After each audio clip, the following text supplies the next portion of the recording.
So after my video on playing Super Mario Odyssey for the very first time, one of the most suggested Nintendo games for me to play was The Legend of Zelda Breath of the Wild. And it is thanks to the generosity of SproKit66 and Biotin Arts, who chipped in and bought the game for me, that this video is now possible. So a massive thank you to those two absolute legends.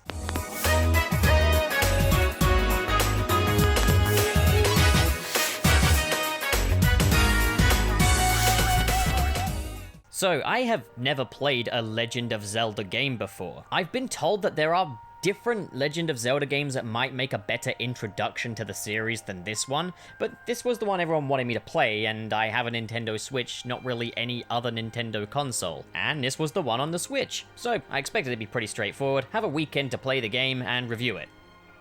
Well, it actually turns out the game is incredibly long, and I'm still yet to complete it. I think I am yet to be even a quarter of the way into this game. I think I'm under a quarter of the way. I don't know, I recently got the glider, and I've gone to this little village where there's an old lady that's kind of told me a little bit about the background of what this story is. That's as far as I am now, but it was a long and perilous road to get to that point. Squad-a-la, we are off!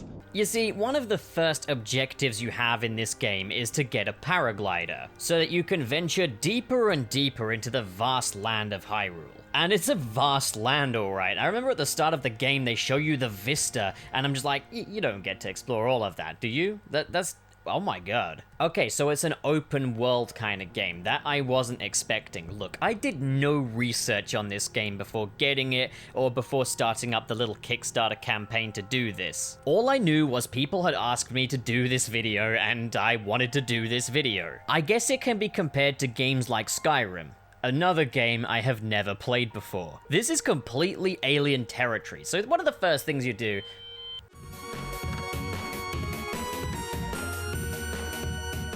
God damn it, they're testing the fire alarms again. I'm telling you, all that does is tell us to ignore fire alarms when we hear them. It's okay, I'm just gonna stay put because they're just testing the alarm. There's no fire. That's how it's, that's gonna be the end of me, that. Like, I'm gonna presume they're just testing the alarm and then suddenly I'm gonna burn to death. Anyway, where was I? So one of the first things you do is head to this monolithic tower where King Santa Claus tells you that you gotta go across this big abyss, this big cavern, but you're gonna need a hang glider to get there. But the first thing he wants you to do is climb down the big monolith. So I did that. And he sends you into this temple thing where you do some stuff, and then when you come out, he promises you the glider, which he doesn't fucking give you. He says, you need to go to more of these shrines. So I'm like, okay, a shrine. It's that big monolithic thing I was just on a minute ago, right? Okay, I'll set my markers for the other giant monoliths and head in that direction. So I forged and ventured off into that direction thinking, gosh, this is long-winded. This is a very long way of getting from A to B. And there's not really any indication of where I've got to go. I've just,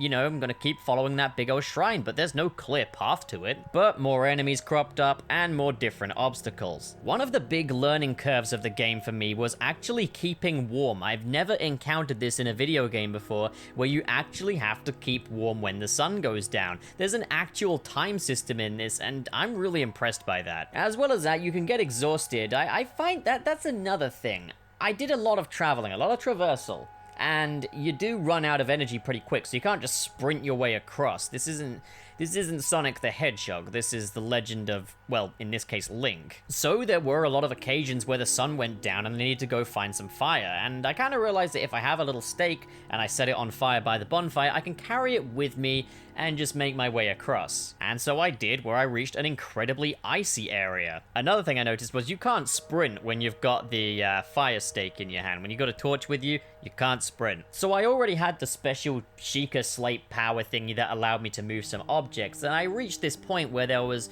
some water and kind of a broken bridge, but there was a panel that I could use. They had other logs pointing up, so I figured, okay, I put the panel down, I jump on it, I jump across. No, not that simple. I figured this was going to be a matter of precision, a matter of trial and error. But once I got this, fuck.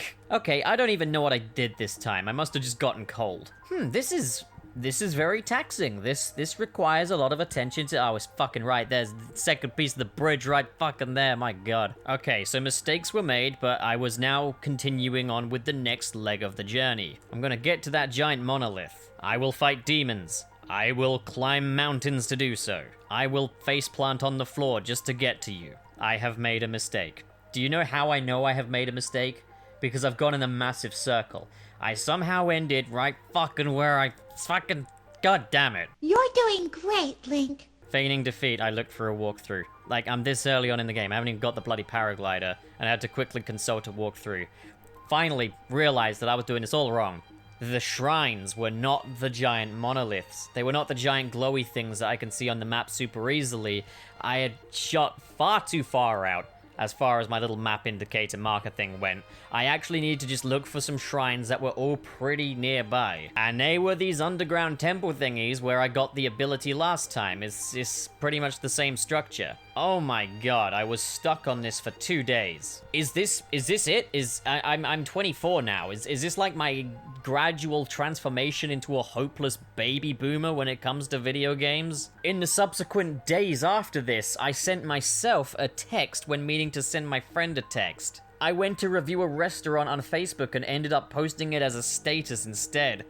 What's happening to me? Well, on the bright side, I knew what to do now. My enjoyment of this game significantly increased once I had some idea of what I was doing. Once I felt like I could actually progress. Funny how that works, isn't it, when you think about it? Games are enjoyable when you can actually play them. I won! It is surprising how much this game still dicks you about before you get the paraglider. But King Santa Claus tells you a little story about how Ganon destroyed Hyrule and killed Zelda and shit, and you've lost your memory. Okay, I think I'm starting to understand why my friends told me to start off with Twilight Princess instead, but again, I don't have the hardware for that. Now, there's one thing that I found kind of familiar here, was after this, once I got the paraglider and I could go to different parts of Hyrule, you climb up more of these monoliths and you kind of unlock new parts of the map that you can kind of, you can kind of traverse to these different areas much easier that way. And this is a lot like in Assassin's Creed, where you have to like climb to the high point perches and then you get more of, more clarity in the map. And that's when I realized it's kind of like a cartoony Assassin's Creed in a way. Except rather than being like lots of different worlds, it feels like one big world, unless it did in Assassin's Creed if memory serves. I'm not 100% sure about that, but it's really getting going now. I even found this nice horse here that I can ride. And yeah, controlling the horse is very intuitive. I probably should mention, there's a lot of different ways you can do combat as well, and that's something I definitely like about this game, is it's very much you playing it. Like, how you play this game is gonna affect your experience in a big way. Like, I don't think there's any two exact ways that anyone is gonna play this. But I definitely enjoyed riding the horse. As I go, there's a lot more I'm uncovering, a lot more I'm discovering, and a lot more to enjoy. I must admit, I'm very impressed by the art style of this game, how it kind of looks kind of anime-inspired in a way. And it must be said, I think that might have been done working with the limitations of the Nintendo Switch hardware, in that it's not quite up to grunt with, say, the PlayStation 4 in terms of, like, its lighting capabilities and such, but this game definitely made the most of its hardware. And it all looks very clean, and I could imagine that a lot of games could come out in this style, and could probably look better for it. I've always wanted to see, like, a cel-shaded 2D art style for a 3D Sonic game, and I think that would be simpler to pull off than Legend of Zelda in that sort of look, so I'm impressed with the visual aesthetic. The presentation of this game is very, very nice, even down to the music, and honestly, like, one thing that did take me by surprise, how many of these motifs I actually recognized, because my first experience with the Legend of Zelda franchise wasn't this game, well, it's the first Zelda game I've ever played. It was actually YouTube poops of the Legend of Zelda or the Link CDI video game. And sometimes you'd hear those musical cues in there. Lamp oil, rope, bombs. You want it?